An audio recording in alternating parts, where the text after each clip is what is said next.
Welcome to FX Street. If you like what we're talking about, you'd like to be updated to our content on a regular basis, head on over to YouTube, hit that subscribe button, and you can follow me individually on Twitter at JustAnalysis1. Taking a look here at Solana, which is like everything else, has had some pretty significant downside pressure, and Solana more so in a lot of ways because it has become one of the more important cryptocurrencies. Its network has been touted as an Ethereum killer, but fundamentally it's had a lot of issues recently with outages and questions regarding its stability. But despite that, though, the network and the cryptocurrency itself remains very popular, and it's like anything new. There's going to be speed bumps, and I don't think it's very indicative of imminent failure or decline. The problems happen in technology. So, anyways, moving on. So Solana's performance. If you go back to the all-time high that was found back in November to the low that was found yesterday, that's the low of this downtrend here, is a 70% drop. So when people are asking if we're in a bear market, it's cryptocurrencies like the stock market. A bear market is any technical bear market exists when it's below 20%. So if that's the case with cryptocurrencies, then yeah, there are bear markets all the time in cryptocurrencies.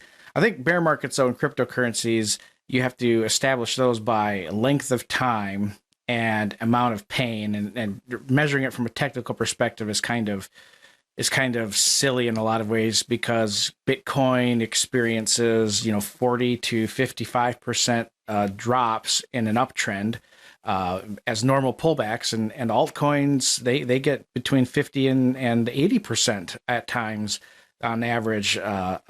The lower the market cap, the deeper the retracement. But Solana's move here, 70%. If this was any other financial instrument, it would be horrible. But for those of us who've been in the crypto space longer than 5 or 6 years, this is pretty normal. This is really just kind of a normal thing that occurs, normal price swing.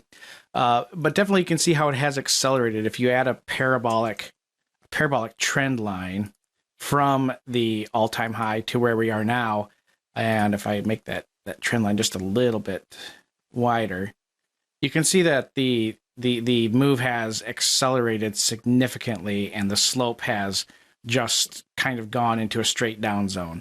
So what does all this mean in a nutshell? That the low is in.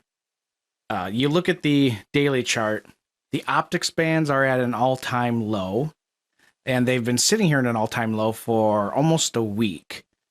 The composite index, there's regular bullish divergence now between the composite. Actually, no, I take that back. There's not.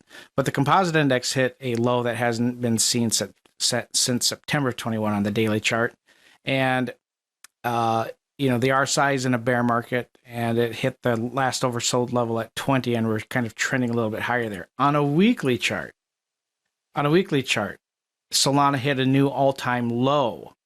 All right, a new all-time low. And here's how expansive Solana's rise was before this downtrend, really just a corrective move. You go back to the beginning of 2021, and you look at how Solana's moved, from $1.75 to got up to $250. The RSI on the weekly chart still has not reached the first oversold level. Actually, no, I take that back. I'm sorry. It is in a bull market. It is at the last oversold level at 40. So this is the first time it's tested that, and all of these extremes on the daily and weekly really point to the low being in. And if I'm not mistaken, I could be though. Yeah, we're getting close to that 90-day Gann cycle, which terminates on the the 4th.